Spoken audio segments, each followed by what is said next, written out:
All right, welcome to the Iron Sharpening Iron Show. I'm your man, Big Jack. This is where we prove we are stronger together, that if each one would reach one, we can all grow and glow. And today I got a super guest with me, at least my co-host for today, Mr. Big Dog. How you doing, Big Dog? I'm doing all right. You doing all right? All right. Well, welcome and thank you for chiming in and helping us today. Thank you for Still having me. echo, so let me see if I can work on that real quick because uh, that's not good. So, I know that this summer is over, or it's getting ready to be over, and you're getting ready to go to school. So, tell us what do you do over the summer, and what you got going on for next year? What's going on? Um, I was wrestling a little bit, um, trying to stay in shape for the season coming up, and recently got back into golf. Um, I'm gonna be playing golf in high school, so trying to work out some stuff. It's been a while since I've swung the clubs, so um, trying to get back in the motion of golf, and that's pretty much it.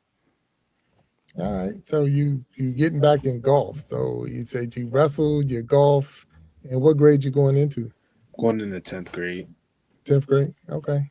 All right. So sophomore year, that's a tough year. You got through the freshman year. Congratulations on that. Thank you. And you getting ready to go. So we have a golfer that's going to be a guest on today. So we don't want to take away from, so maybe he can help you out on give me some pointers and things like that. But we're going to turn this show over and bring him up on the stage. And we just thank you for being the co-host today. And maybe he'll point out some pointers for you. So let's see if we can get him up on the stage. You ready? Yeah. All right, let's go. Let's get him up on the stage.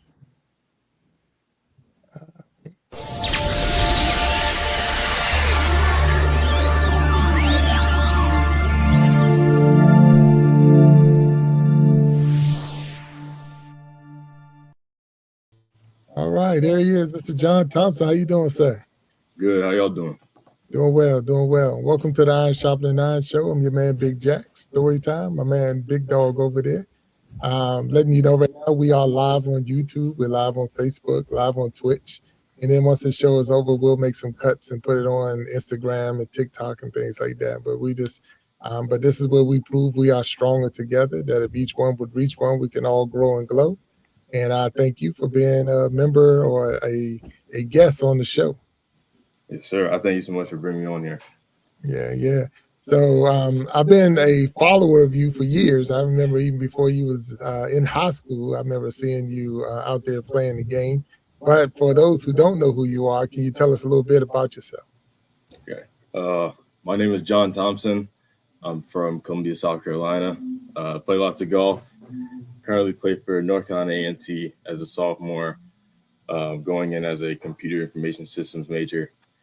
And other than that, I just fish a lot and listen to a lot of music. Okay, wait a minute. So you say you're a sophomore at A&T.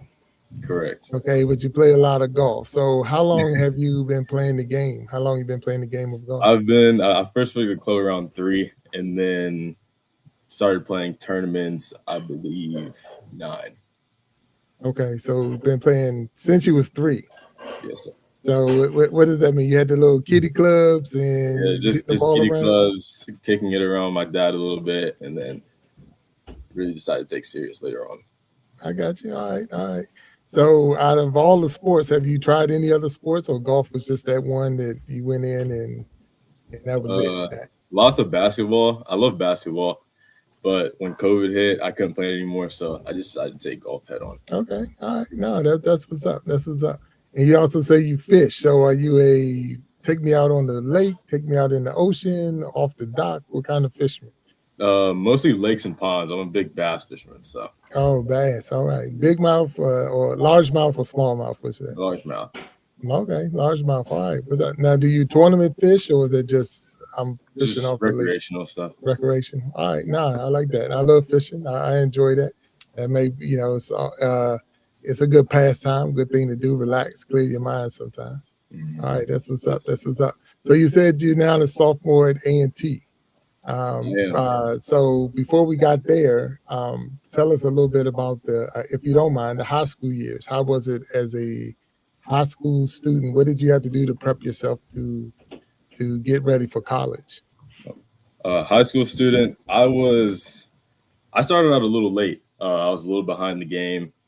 So in high school, I changed my schedule around a little bit and decided to just devote all my time after school straight to practice. And it helped me out really well. And now I'm able to play Division I golf. I got you. Now, what do you mean when you said you was a little late? Explain that for us. I wasn't per se as good as everyone else going into high school.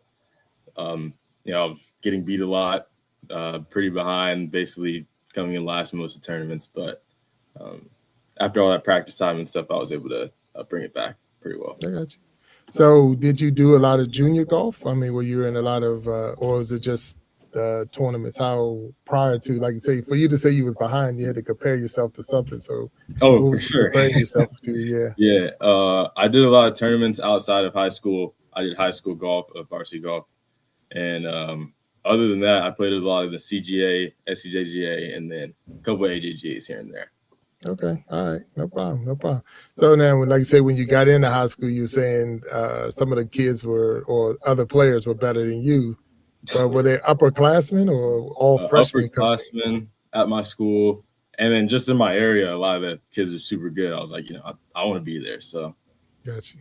Yeah. That's good. That's motivating. So as the years went on, did you get better? I did. Yes, sir. Okay, I mean, so now you're like in high school, you the top dog. Everybody looking at you is like, I'm gonna come get you. Is that how? That's how. I mean, how did that work? How did it go for you? I guess so. Yeah, I just kind of wanted to just beat myself. That was kind of my mindset. Okay, I got you. Now, now we're talking to people out here that might never played the game or people who are getting into the game. What does it mean to beat yourself in golf? How does that work? It's getting 1% better every day, and going out to practice, putting as much time as you can. That's the main thing, because it's just putting in the reps. If you continue to put in the reps, you're eventually going to get better. Okay, all right. So now they say it's a saying: drive for show, chip and putt for dough. So what's your big game? Are you a big driver, or you can chip and putt? What is it? Sadly, a big driver, I'll be honest. Yeah. But we're leveling up the chipping putting for sure. Gotcha. Yeah. No, and some people like the big blast, and if you can hit it, that's great, because then it makes hitting a driver and putting a wedge in your hand is a whole lot better than hitting a driver putting a 6-iron in your hand. That's me. I gotta hit the driver, put my 6 in my hand, then get the wedge, and then putt for bogey. All right. So I'm sure you're past that.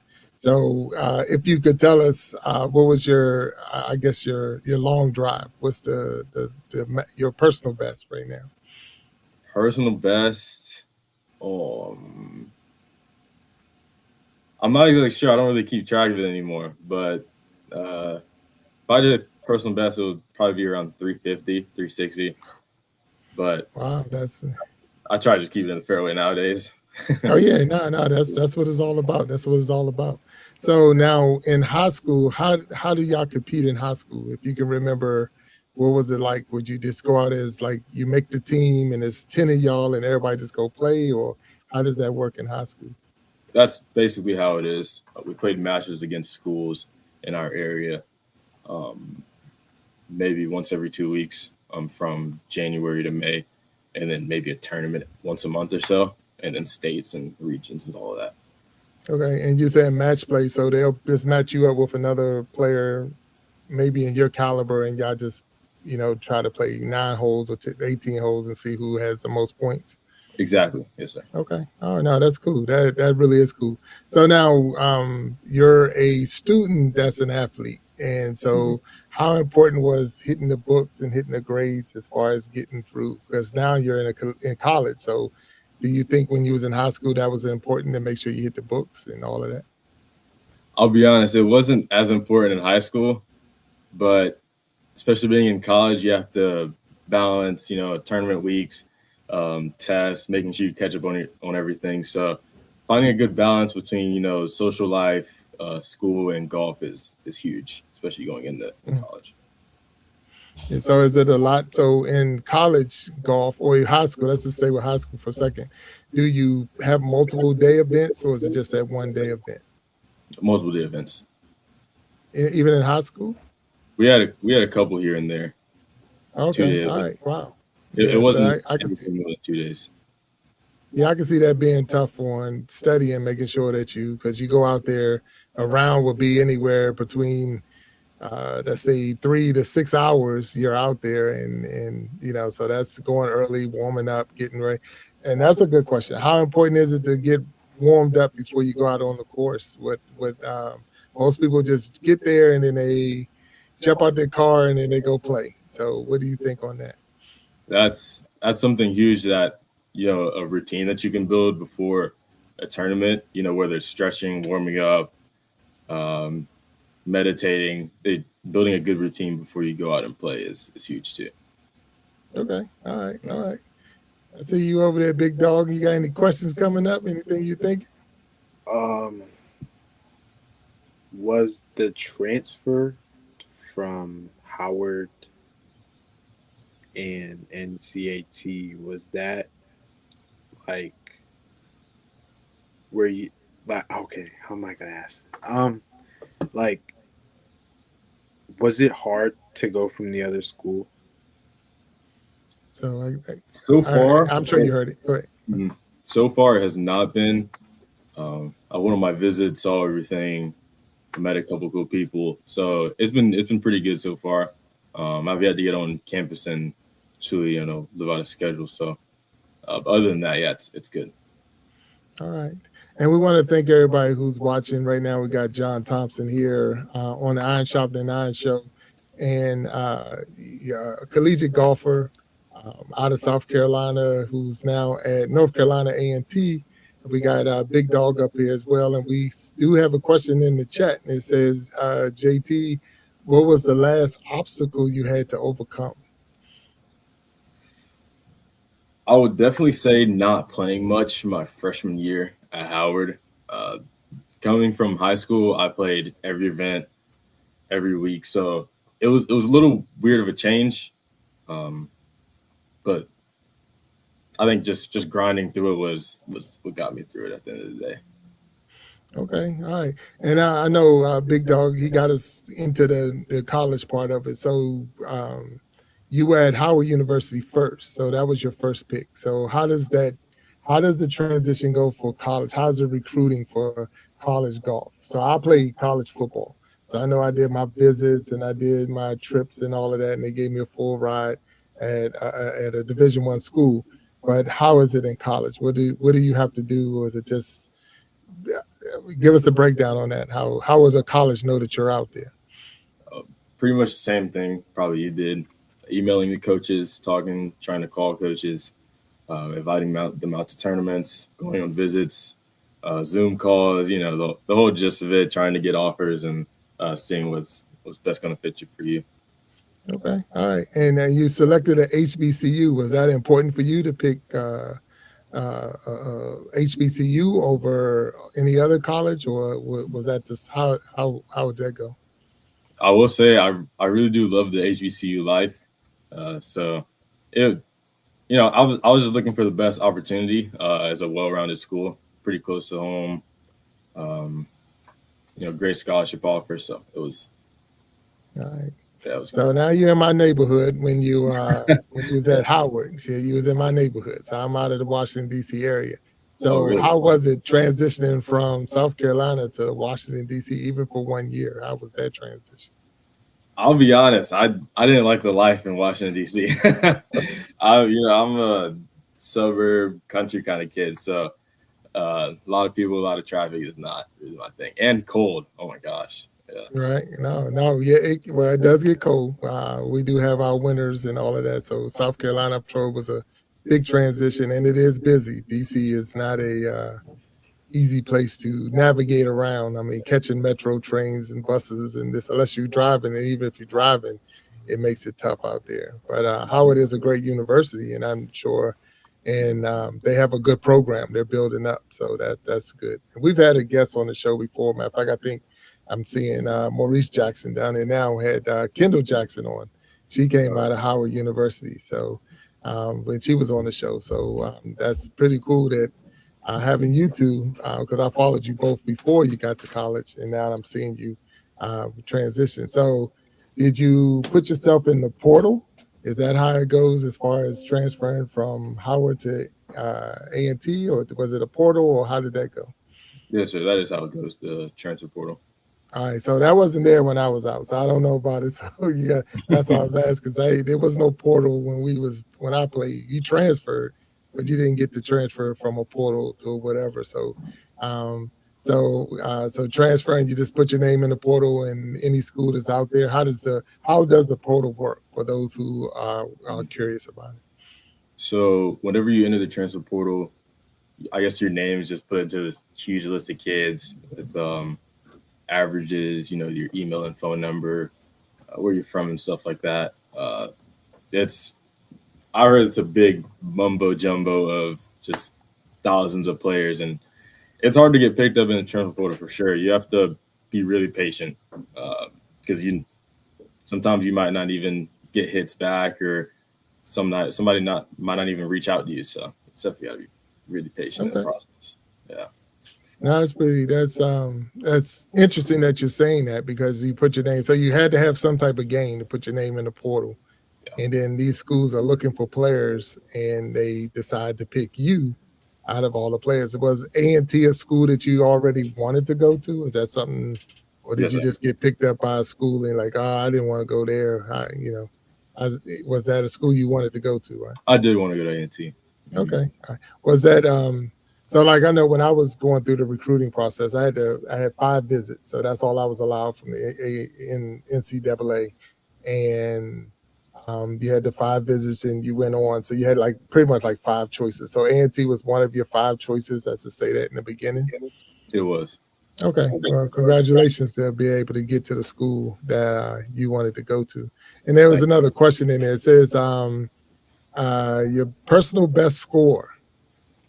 What's your personal best score is what was put out in the chat. So JT, what is your personal best score? My personal best is 64 at my home course here in Columbia. Okay, wow. All right. So at the home course, 64. All right. And that's for me, that's 9. So you say that's 18 for you, right? Yeah.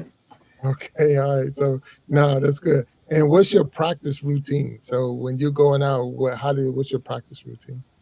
So a practice routine, it can, depending on the day, it could be anywhere from 5 to 10 hours practicing. But I normally split my practice up into 3 different sections: technical, training, and then performance. For technical, that just gets me started for the whole day, making sure everything's in the right positions to actually hit the ball in the middle of the face and see the right ball flight. Training, I'm actually looking at targets, playing games to like accuracy games, ball shape games. And performance is me actually going out there and playing how I would play in a tournament, but making it more difficult on myself. Okay, so now the technical, so is any of this part, I want to make sure I understand, is any of it part like hitting the weights or stretching, or is that part of the routine? Oh, that's just a everyday thing. Yeah. So working out in the gym is part of it. It's part of the practice routine. And then when you say technical, what are we talking about? So training doesn't go under strength conditioning and running and stuff. That's just something I do every day. But the technical training and performance is golf oriented. Okay. All right. Okay. All right. And so the question just came up, and I want to it says Jenny Bethune, and I'm not sure, some of them you probably know and you already know, but it says, what advice do you have for juniors who are trying to decide which college program to choose? So, and I want to say, I'm believing they're talking about junior golfers. So a junior golfer looking for a college program, what advice would you give them? Looking for a college program. I think you have to weigh out the pros and cons. And you may have a school that you want to go to, but it doesn't check all the boxes. And to be honest, if it doesn't check all the boxes, then you probably shouldn't go there, and you should probably pick another school. Okay. All right. So was the having your major important? Was that something that you thought about? I mean, I know we got the program itself, the athletic program, but the school itself, the having your major is that something you wanted to do before you went to school, or is it something I just went with because that's what they had? Something I wanted to do before I went to school. So you wanted to get into computers before you went into school. That was like, I'm going into computers. Correct. I actually just changed my major from, I was in sports management, but I'm changing it to computer information systems. Okay. All right. So that was one of the biggest issues I had was I went to a school that didn't have what I really wanted to do with my life. So you started making adjustments to the school, but not, for your well-being, so that's good. That's good that you're, if that's something you wanted to get into. So do anyone ever say anything about your name? Because every time I see your name, I'm thinking Georgetown, John Thompson. So do you ever get that? I did up in DC, I live in the DMV area. I had a couple of people just freak out. It was like, oh my gosh, you was grandson, something like that. Like, nah, not quite. Right.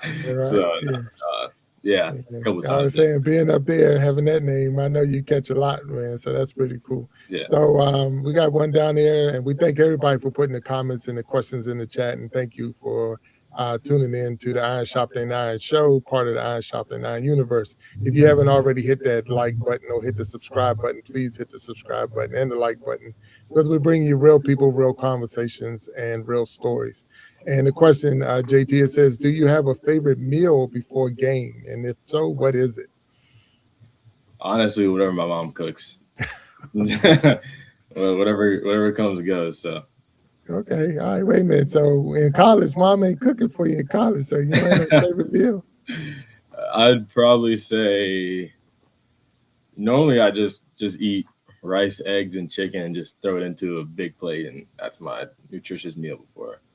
Okay. All right. No, that's what's up. What's up? And I know you said you like listening to music. So do you have what they call a playlist for warming up and working out, and even before you hit the course? Do you have your playlist already built in?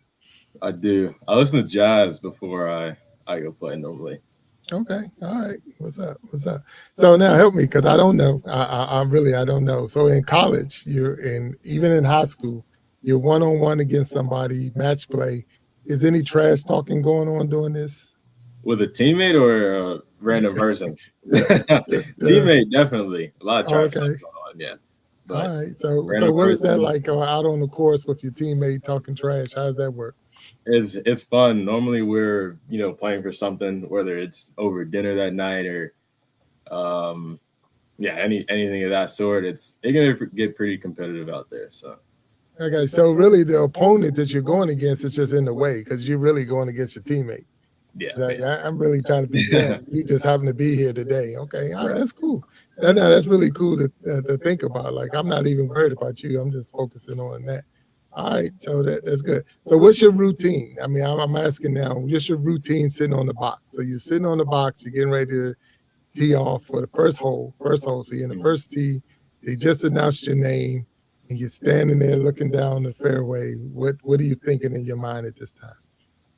On the first box? Yeah, first tee box. Ooh, first tee box.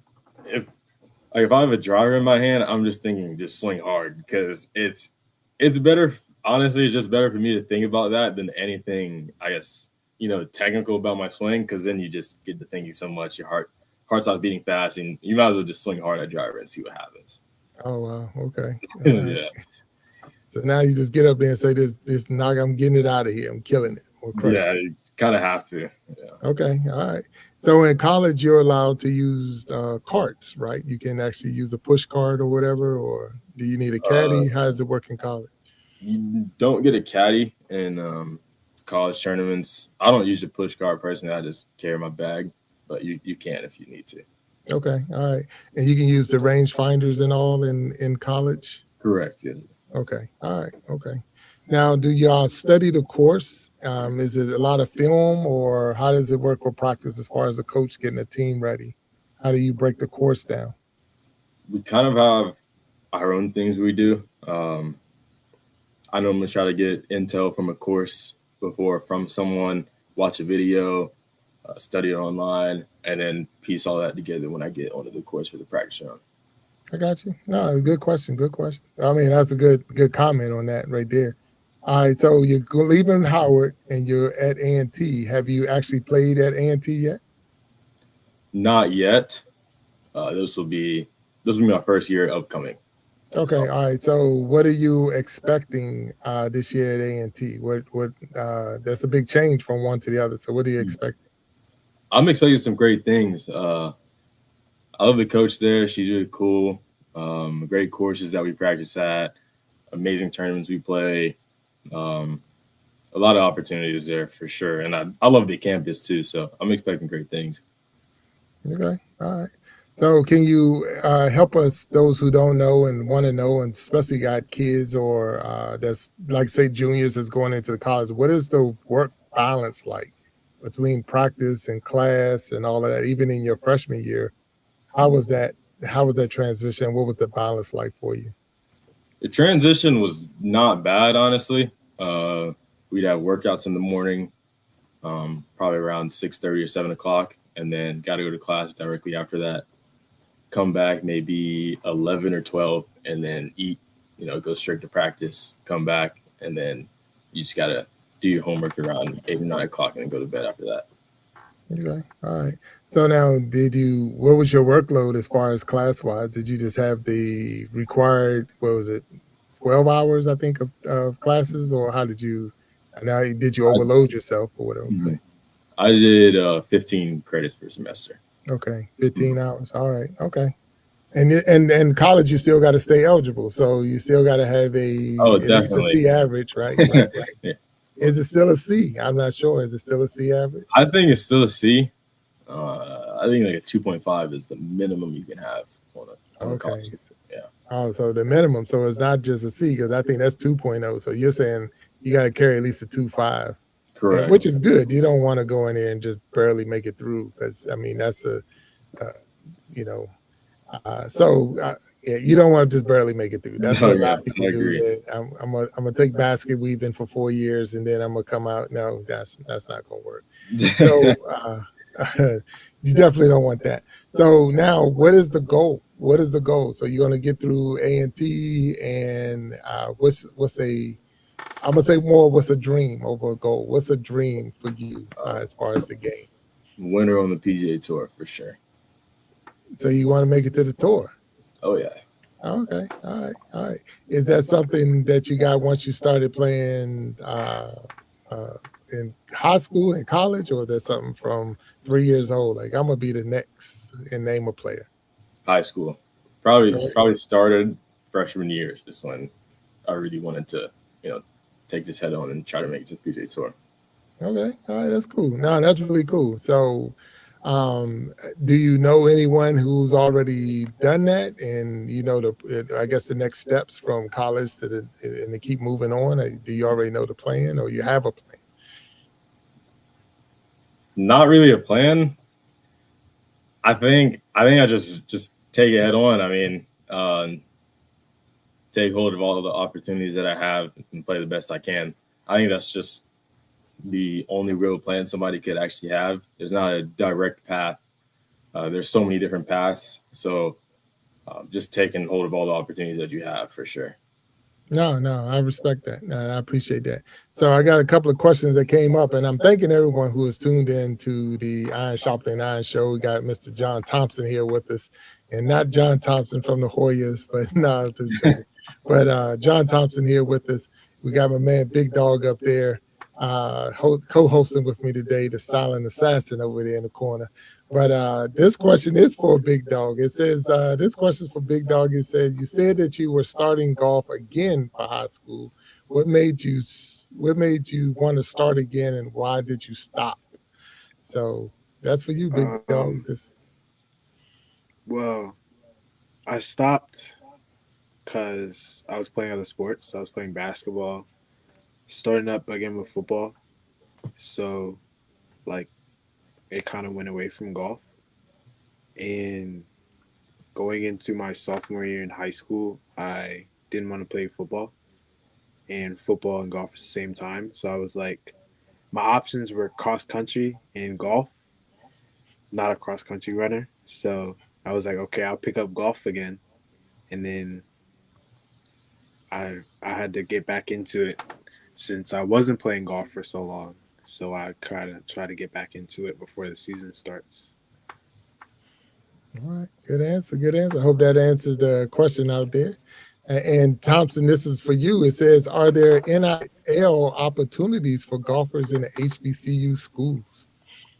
There is not as many, but there is. Okay. All right. So for those who don't understand or might not know what the NIL is, and that's name, image, and likeness.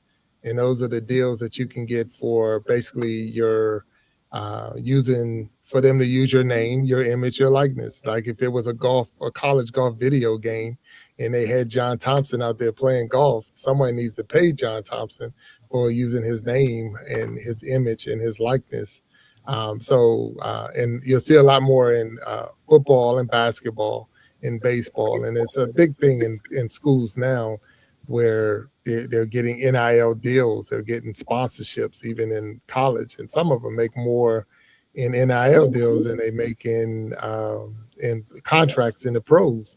So that's a good thing. So I know at Howard, if I'm not mistaken, I think Steph Curry was like a big sponsor for them and helping them get their program up and running. So does A&T have a backer like that, or that you know of, or is it? If you don't know, you just don't know. I'm not sure. I know that Steph Curry was a backer for Howard. I was just wondering if A&T has that same support. J.R. Smith was a big backer of our program for some years, and I think he still is. Okay. All right. Well, that's good. I mean, it's always good to have somebody that's going to back your program and things like that. So now does A&T have its own course that y'all practice on, or do you? I know at Howard you had to travel to different courses for practice. At A&T, is it a college course already there, or how does that work? We have 3 different courses we play at. We practice and play at up in Greensboro.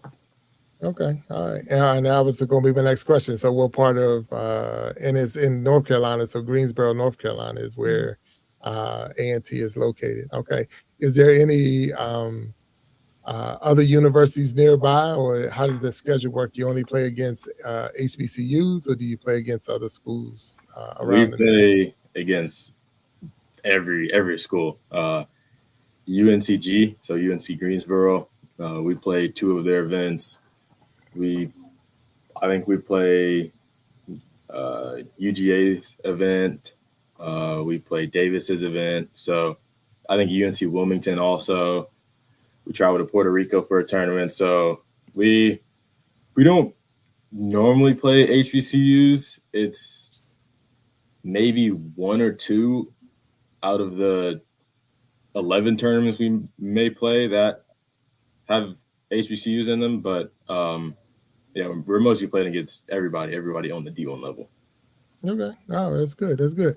So now here's a question I got for you, because I just want to know what's in your bag. So what are you playing with? What clubs what's your brand of choice, if we can go that direction? Brand of choice for driver ping. My bag's pretty diverse because I don't have a club sponsor. So I just kind of play whatever I like, and that goes well for me. And I was going to wonder that, because a lot of people I would say a lot of people, me personally, I'm a brand loyal. So my whole bag is the same brand. I don't change them out.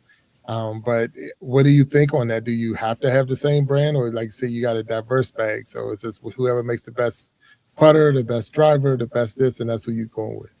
Oh yeah, for sure. If you're with a company, then you probably have to stay with them. But I like my bag the way it is right now.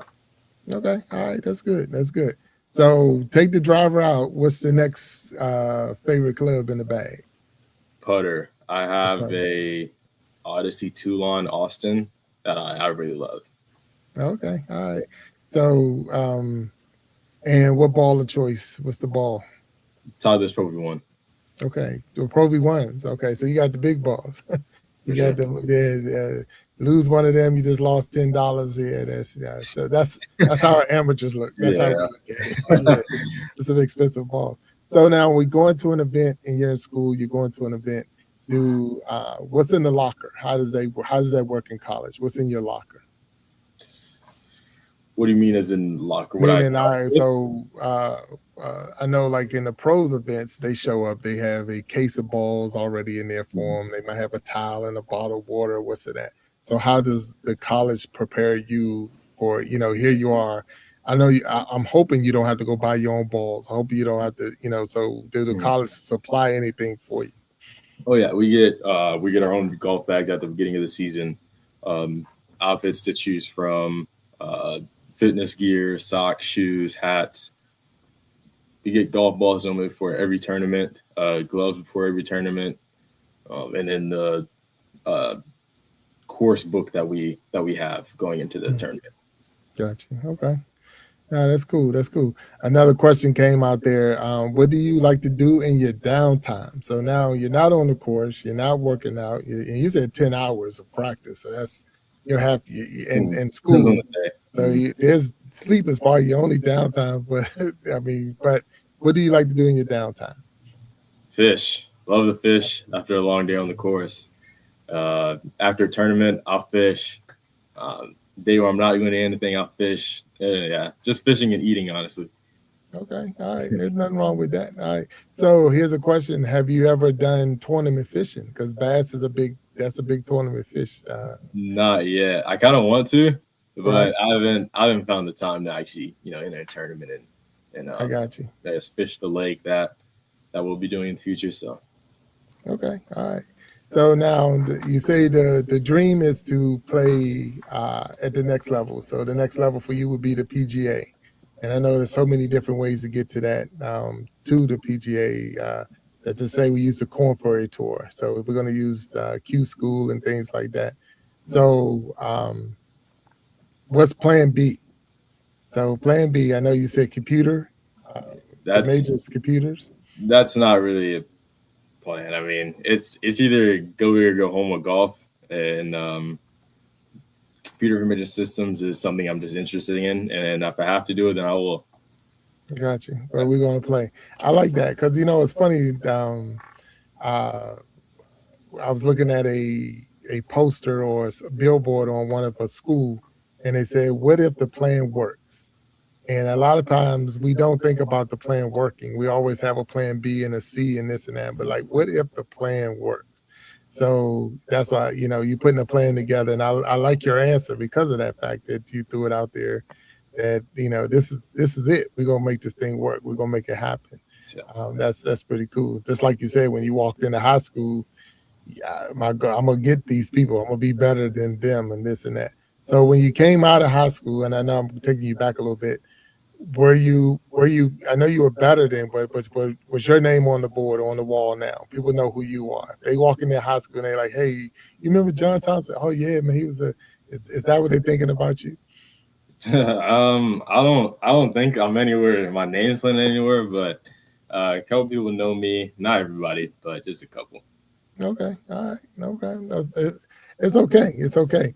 So now, when you play, just for fun, do you go out with like your dad and the fellas, or your game too much for us old guys? How's it go now? What happens when you go on the course for fun? When I go on the course for fun, definitely playing with my dad. Probably, if not my dad, then a couple friends nearby. Probably needs to be more often than I do that, but yeah, definitely don't. Okay, all right, no problem. Now, do you take it easy on anybody? Do you Nah. pull out all this? You just go all out on them? Nah. I got you. All right, so you just go all out on them. All right. So, big dog, I don't want to hold you over there in the corner, man. You got anything for us? Do you have like a pregame routine for like a tournament or something like that? Pre-game is in days before or the same day? Yeah, Okay. days So before. days before, normally the practice round is the day right before the tournament, but before that, I always try to look at the course online, see some shot shapes I would love to hit on the course, get numbers to certain distances off of tee balls, and just practice that for a while so I can I guess just drill that into my mind before the tournament. The day of the tournament, well, the day before the tournament, which is the practice round, um, normally you're just trying to put yourself in spots that you wouldn't want to be in, because you never know. You might as well just practice it while you can. Um, the day of, getting to the course early, making sure you're warmed up, stretched out, ready to go, and then when you get to the practice range, just drilling some shots that you're going to hit on the course, putting a lot of lag putts, and that's really about it. And another question: in college, do you go to the course you're gonna play at, like the day before the practice, or Yeah. do you practice at a home course? Definitely going to the tournament course the day before the tournament, if not 2 days if you can. Okay.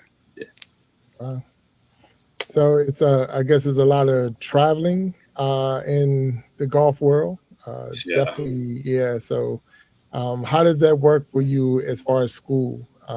So you're on the road, you got tournaments or whatever. Do the school provide a tutor to go with you or study hall? How does that work? Oh, you're on your own. You gotta gotta make sure you get all your work in, studying for tests you have coming up. If you miss a test, email the teacher, see if you can get it uh, done when you come back. Wow. So you say you're on your own, man. That's so it Yeah. takes a lot of discipline to say, hey, I know I got this, but I'm also this. So that was one of the big things I try to share with anybody. You are a student who's an athlete. And that's where the big part is between the two. Just knowing that you're a student that's an athlete. All right. So if I had a young man, like we got Big Dog up here and he's talking about making college or playing golf in college, what advice would you give him? What are some of the things you would tell him to do if a person was trying to make that move? Grind, and practice with a purpose. Those two are like the first two things I tell anybody. If you have the time to put in 8 hours, then do that. If you have the time to be out on the golf course all day, then do that. Find a practice that works for you and that will benefit you. Like when you're out there in a tournament, like the best it possibly can. If you're not practicing with a purpose, then you might as well just stay home. I've experienced that myself. Because at that point, you're just hitting golf balls and getting in your own head about things that isn't really important. Wow, good points. So what does it mean to practice with purpose in the golf world? So what does that mean? It's really easy to just be out there and mindlessly hitting golf balls, rather than having a target, a routine, a setup you're going to, a technical feel you're going to in your swing. It's really easy to not do that when you could be doing that and actually learning things and drilling something that could really help you out in the tournament. Okay, all right. So now, who did you? I want to say, who was your influence? Who influenced you to want to play golf or get you into the game? I mean, I know for a lot of us, it was seeing Tiger Woods come through and this and that, and everybody was going to be the next. So, was there anyone that you watched or focused on that really pointed you in that direction? My dad got me into golf at first. A couple of professionals that, I mean, obviously everybody wants to be better than, be just like, and especially in high school, I really wanted to start being the kids in my area. So that was huge too. I got you. All right. That's good. That's good. So if it wasn't for golf, would it be anything else? Would it be any other sport? I know you said basketball. So how was your game in basketball? Was it like I'm gonna make it to college in basketball if I don't make it in golf? I'm not tall, so I mean, I'm only like 5'11", so I probably couldn't play competitive basketball. Not doing college level, everybody's 6'6" and above. So, yeah, that's out of the question. That's not even. It's Yeah, not I even got you. So what about the family support? Is it important to have the family there watching, or you prefer them not to be there and then you just call them and tell them how you did? It depends on the tournament, honestly. Sometimes I just want to, go out there and be by myself, and then other times it's great to have your family there for sure. Yeah, okay. I can see that. I can respect that. That's pretty cool. That's pretty cool. You got a lot of people out there that's cheering for you and rooting for you out there. So it's how important, and this is another question for you, John. And MJ, I want you to think about this one too. How important is the mental game? If everyone has a golf game, can the mental game give you an advantage? That's mental is 80% of the game. Okay. Right. It takes. You can have the skills, but if your mental game is all whacked up, then you're probably going to shoot like 8 strokes worse. Like it's something that really matters more than what people think it does. Wow. So you're saying mental game, and that's, it's funny because that's all sports. So that a lot of people think that's a golf thing or whatever. No, that's all sports. I say it 1,000 times. 75% of the game. I say 70. You said 80. So I'm gonna go with your 80. But 75% of the game is mental, and then the rest of it is physical. You know what I'm saying? Everybody goes out there with game, right? But now I gotta, hit the right shot. Don't get caught up. So say you had a bad shot off the tee. So I know that doesn't happen because you hit fairways all the time. But if you had a bad shot off the tee, is that shot gone, or do I still need to think about that shot, or what's as you're walking to your ball? What are you thinking at that time? It can be a mixture. I think at first you gotta reevaluate what you did, because if you're not, then you're trying to just dismiss it without addressing it. So being able to address that before you go to your next shot is important, but don't let it dwell in your mind thinking, oh my gosh, I just hit a bad shot. I'm going to do it again, because that's when you keep hitting bad shots. But when you reevaluate it and able to learn from that shot, then you can come back pretty well. I got you. Now with college, and I know high school and even amateurs, like in the pros, they got thousands of people standing on the side, finding every ball to go left, right, and all of that. How is it in college? Is anyone out there spotting for you and telling you your ball's over here or whatever? Or is it just if the finding ball's gone, then it's not going to foul. Yeah, you have literally thousands of people out there on the PGA Tour watching, so it's almost impossible to lose a ball unless you're right in the water. So, yeah, I mean, if you lose a ball, then you lose a golf ball. Right, yeah. And that's why I think a lot of people don't realize that. So do you think that's an advantage for pro golfers because they have someone to actually basically spot all their misses, where in college and high school and all, there's nobody finding that ball for us, and it's gone. And that's I mean, it's a big deal, but it's not really a big deal because, if you're having a tough round and you're losing golf balls, then having those people out there would be great. But yeah, I mean, of course, I'd rather have people out there watching to find golf balls for me and stuff. Yeah, I got you. No, yeah, I got you. Yeah, so we got to get you to the PGA, that's for sure. Oh, yeah.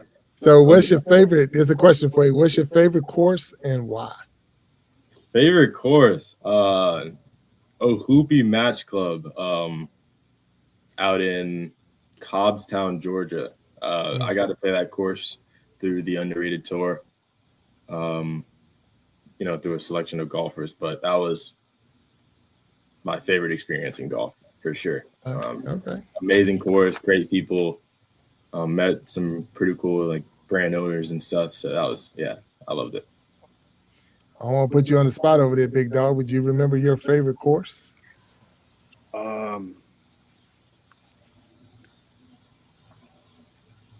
I would say Worthington Manor. Worthington Manor is probably one of my favorites. All right. That's a good. Where does it matter? Oh, that's right. You've been in DC. You played that course. Yeah, that course is I mean, it's great condition, but oh my gosh, it was. Yeah, it's a tough track. It's a really tough Yeah, track. you just gotta like find your way around it, you know. Right. Yeah. I was thinking no one would know that, but you was in DC, so you know that. Yeah, it's like 40 minutes. That's a tough track. So if you can play it, Yeah, and it's funny that's well, Big Dog's going to be his high school. That's their home course. So nice. He's going to have to play that on a regular. Yeah. So that's going to be his home course. So that's what's up, and that's really cool. So I want to make sure we hit everybody because we had some great questions and comments today. So I thank everybody for tuning in. If you haven't hit the subscribe button, please hit the subscribe button and hit the like button so we get more episodes like this. And John Thompson, thank you for being here. It says, who is your favorite golfer and who would you like to meet? Favorite golfer on the PGA Tour, I would say Tommy Fleetwood. Oh, wow. I love his move. You know, if I can replicate that, I would. So. Okay. So is there any golfer that you would like to meet? And I just say living or past? That's a good question. I've never thought about that. Okay. Probably Tommy Fleetwood. I'd like to. Again? Okay. All right. Well, Tommy Fleetwood, if you're watching this show right now, John Thompson wants to meet you. Let's get you get y'all together out there. I don't care, even if it's on the tour, we're gonna get you out there with Fleetwood. Let's look at it as an African American golfer. Is it difficult for you out there on the course? I know when you look around, maybe at a HBCU school, but it's when you look around in the golf world, the PGA now today, you don't see many that have your complexion. So is that something that goes through your mind? Is that something that motivates you? Or is it something that you like, or have you had any issues while you was out on the course? Never any issues. It doesn't really bother me. I'm just kind of out there trying to do my own thing. So it doesn't really run through my head. So. Okay. No, that's good. That's good. And I know there was a question, can you trash talk on a course like football? And you answered that already. With your teammates, you can talk trash. You can't talk trash to the other team that you're playing against. You got to, it's not like, was it Happy Gilmore where you running around jumping? We can't do the Happy Gilmores out on the course. Yeah. So a question said, have you ever met Tiger Woods? And if so, yes. If you have. He said, how cool was that meeting Tiger? It was really cool. He's huge. He's probably like 6'4". Obviously great at golf. He was out there giving us some tips and stuff. So it was a cool experience. Right. Oh, so you met him and he was actually giving you tips. He gave me a couple. Mm-hmm. Okay, well that's good. That's good. Now, was this something that you just happened to be at a tournament, or was it a camp, or you got access to his backyard? How does that work? It was I think a Bridgestone and Pathway to Progression commercial. So they brought a couple people out and we were able to talk to him and spend some time with him. Oh, wow. That's really cool. And that is cool right there. So that's pretty cool. Now, you're around the same age as his son. So have y'all ever played against each other? Or have you ever been in a tournament where? Okay. I think he's 17. So he's going into his senior year of high school. Oh, really? I thought he was older than that. Okay. All right. So, wow. All right. So he's so down. Would you like to be on a course with him? Would you like to go against him and play against, I guess, Charlie Wood and then who's that? John Daly's son is another one that's a big one that's coming through. That's in that young age. So have you ever thought about that? I'm gonna get out there with them. Oh, I'd love to play against anybody. Right. Yeah. Okay. So that's a good question. Have you ever been stumped by anybody? Have you been on the tee or had it been paired against someone and you're like, man, this is going to be a long day because this guy's really good? Not really. You can't think about that, unless, you can't really think about that. That's something that'll just tear you down if you think about that too much. Okay. All right. No, I gotta respect that. I gotta respect that. So I'm up on the tee, and I got a 190-yard par three. What club are you pulling out the bag? 7-iron. 7-iron, 190 yard, par three. Wow. Okay. All right. See, I got a lot of practice. I'm pulling my driver, so I got a lot of practice to go. That's what's up. So I'm looking at to make sure we don't miss any of the questions in there, and I think everybody hit they really hit some good questions for you. So all right. So now you're standing at school. You're getting ready for your sophomore year that's getting ready to come up. You're at A&T, and you look across, and there's Howard University. Do you have any thought about it, or it's just like it was a transfer as a transfer? I'm not, I don't feel anything right now. I mean, it is what it is, I'm gonna go dap my guys up and then they can go and play. Okay, all right. So if you know somebody and you're playing against them, we're friends when they start, we're friends when they end, but doing that first in the middle is Oh me. no, yeah, I'm a trash talk while I'm out there with them. I got you. For I sure. got you. So wait a minute, if you know them, you can trash talk to them. I mean, we have in a tournament before, with a couple guys I know, but Okay.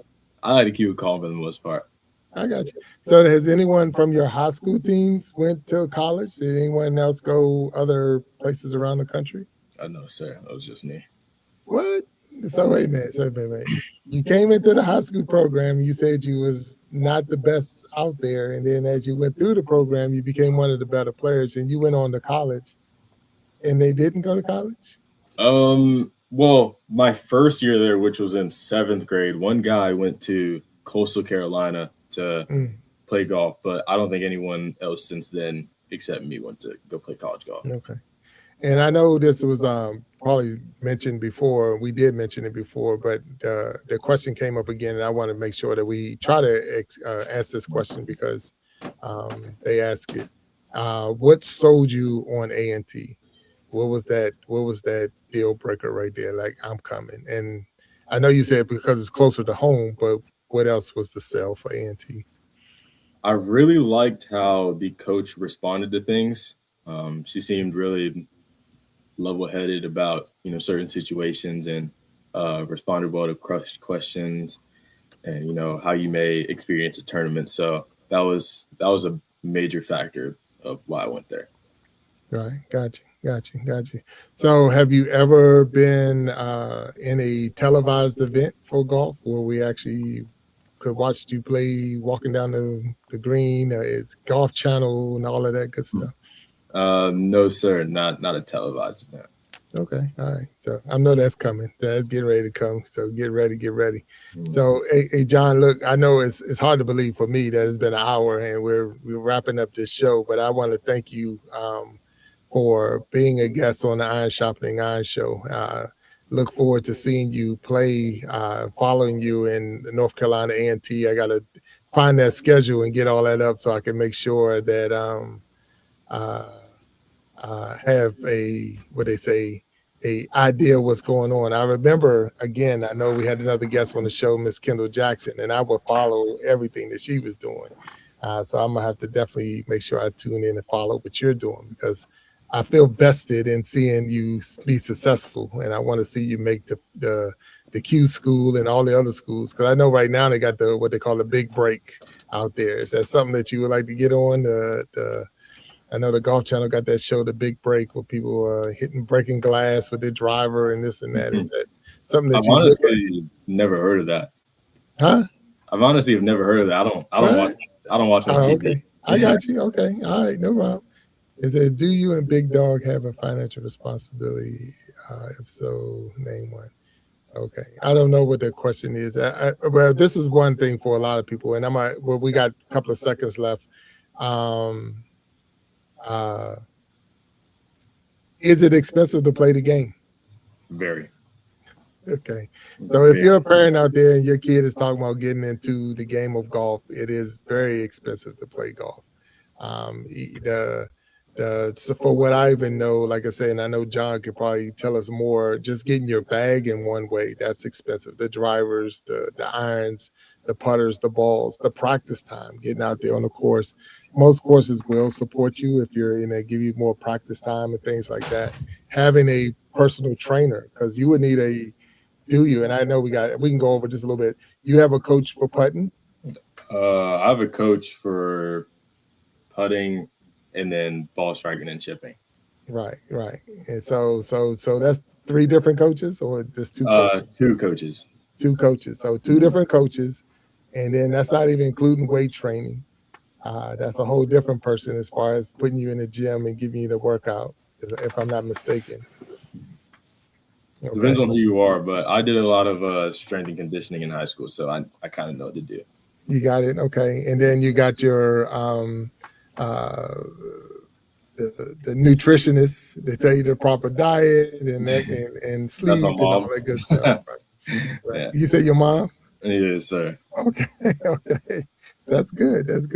Yeah. So it's a lot more that goes into it. And then we're not even talking about the clothes, the hats, the shoes, the gloves, the pants and shorts or whatever. So it does take a lot. And then the courses. You want to play the top courses in the world, you're paying top dollar to play those courses. They're not just letting you out there. They might let you out there, John, because you're collegiate, but the average person walking up, you're paying, $100 or more to play some of these courses, and that's it can get expensive real quick, real fast. So if it's something you want to get into, there's a lot of different levels out there, and I'm talking to the parents more now. John, like I said, you got the first tee programs. You got a lot of junior programs that's out there. They got what they call youth on the course, where it only costs the youth $5 to play the round, but they have to walk. And that's another thing a lot of people don't realize too. There's no carts when they're out there playing. They have to actually walk the course. So they're looking at anywhere between 3 to 6 miles a day per round if they're playing 18 to get through that course, because of the fact that there's a lot of walking out there, carrying a bag with 14 clubs in it, including balls and stuff like that. So it does get tough. Golf is probably one of the hardest sports in the world to play, but it's the most rewarding if you ever get out there and get it right. So I'm a lover of golf, so you ain't got to worry about me. But anyway, John, I want to thank you. It's one more question, and we're going to definitely have to close the show out. But it says, how do you feel about the lack of diversity on the next level? And what is your opinion of the APGA? So just want to throw that out there, John, for you. The lack of diversity at the next level and the APGA. I really love the APGA. They're giving a lot of opportunity to people who, look like me, in brown skin. I think they give a lot of opportunity to people. My friend just got something really great with them, so he can go to the next level, go through Q school and play a lot of their tournaments. It's, the diversity in the game is something we need to get into for sure. A lot of kids would rather play basketball or football, to be completely honest. And I mean, that's okay. But, a lot of kids don't even know like what the game of golf really is. They think it's, an old white man game, but anybody can play it. Anybody can love it, and anybody can get really good at it. So. Yeah, good point. I know that wasn't even an option when I was in high school, and I was in the 80s in Maryland and Washington, D.C. It just wasn't an option. We didn't have it in our schools. But there's another guest we had on the show who played high school golf and won the county championship. And I'm like, wow, it's just how much time has changed. And so you're right. So the APGA is a good opportunity. But then at the same time, you have to get out there and do your thing. So if you put the work in, you can get it. So again, John, I want to thank you for being a guest on the Iron Sharpening Iron Show. I'm going to ask you to hold back for a second, if you don't mind, once we close out. For everybody who tuned in today, thank you for being a coming out and supporting, and all the questions that you had for John and Big Dog up in the corner. Thank you. We ask you to continue to tune in every Sunday, 7 p.m. Eastern time. We ask you to continue to support. If you haven't already hit that subscribe button, hit the like button, go ahead and do that. Let us know that you was out there. We thank you. We ask you have a good week. And until next time, peace. Talk to you later. All right. Go take a second.